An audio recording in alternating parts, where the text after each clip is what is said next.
सन्नो ने जैसे ही पूछा, ऐसे क्या देख रहा है, तो एक पल के लिए विनय सकपका सा गया।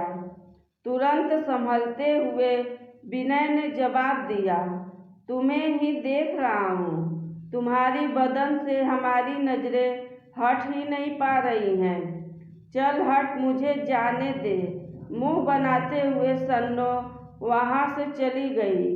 एक बार यह मिल जाए तो मजा आ जाए, विनय के मुंह से निकला। विनय की अक्सर सन्नो से मुलाकात हो ही जाती थी, लेकिन विनय की नीयत एक ही रहती, बस एक बार सन्नो राजी हो जाए।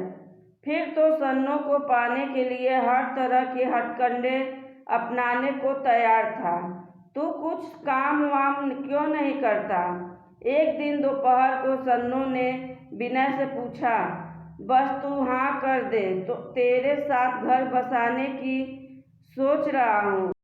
सन्नो ने खुशी में उछलते हुए विनय के हाथ पर अपना हाथ रख दिया। उसने झट से उसका हाथ पकड़ लिया और बोला, सच सन्नो, मैं तुम्हें अपनी घरवाली बनाना चाहता हूँ। तू तो जानती है कि मेरा बाप सरपंच है। नौकरी चाहूँ तो आज ही मिल जाएगी, तो नौकरी क्यों नहीं करते? फिर मेरे भाई से मेरा हाथ मांग लेना, कोई मना नहीं करेगा। फिर विनय ने कहा, यहाँ कोई नहीं है, चलो आराम से लेट कर बातें करते हैं। विनय ने इधर उधर देखते हुए कहा, मैं सब समझती हूँ, तुम्हारे दिमाग में क्या चल रहा है। सन्नो ने तुरंत जवाब दिया, शादी से पहले यह सब ठीक नहीं, मर्द जात का कोई भरोसा नहीं। इतना कहते हुए वह निकल गई। विनय को गुस्सा आ गया। उसे पूरा भरोसा था कि आज उसकी इच्छा पूरी होगी, लेकिन सन्नो उसे फिर गच्चा देकर निकल गई। अब तो उसकी यह हसरत अभी पूरी नहीं हुई। सरपंच चंद्रभूषण सिंह का बेटा होने के चलते विनय के पास पैसों की कोई कमी नहीं थी, सो उसने एक कीमती मोबाइल फ़ोन खरीदा और उसमें खूब ब्लू फिल्में भरवा दी। उन्हें देख देख कर सन्नो के साथ वैसे ही करने के सपने देखने लगा। उस दिन हैंडपंप के पास पानी भरते समय दोनों की मुलाकात हो गई। विनय बोला, अब नौकरी मिल गई है, अगले हफ्ते से ड्यूटी पर जाना है। विनय ने कुछ सोचकर कहा, अब तो शादी के लिए हाँ कर दे। नौकरी की बात सुनते ही सन्नो उससे लिपट गई। उसने तुरंत उसे अपनी बाहों में भर लिया। अब तो हाँ कर दे, और कितना तरसाएगी?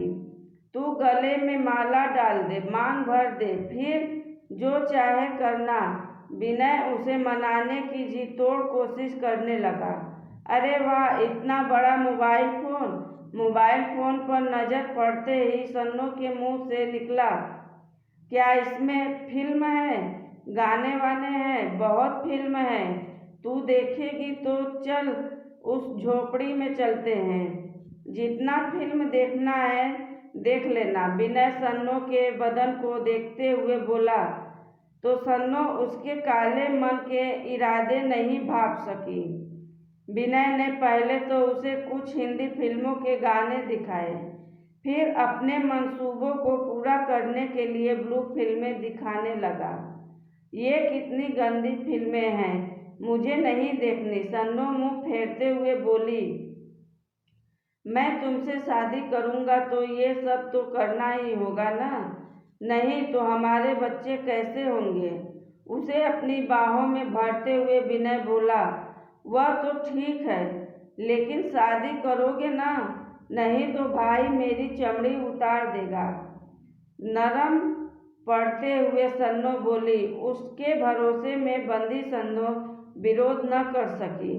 तू सच में बहुत मस्त है। आधा घंटा बाद विनय बोला, किसी को कुछ मत बताना, ले यह दवा खा ले, कोई शक नहीं करेगा, लेकिन मेरे भाई से कब बात करोगे? सन्नो ने पूछा तो विनय की आंखें गुस्से से लाल हो गई।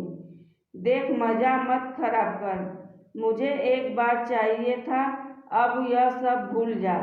तेरा रास्ता अलग, मेरा अलग है। इतना सुनते ही सन्नो पर जैसे बिजली टूट गई। अरे, तेरे कपड़े पर ये खून के दाग कैसे?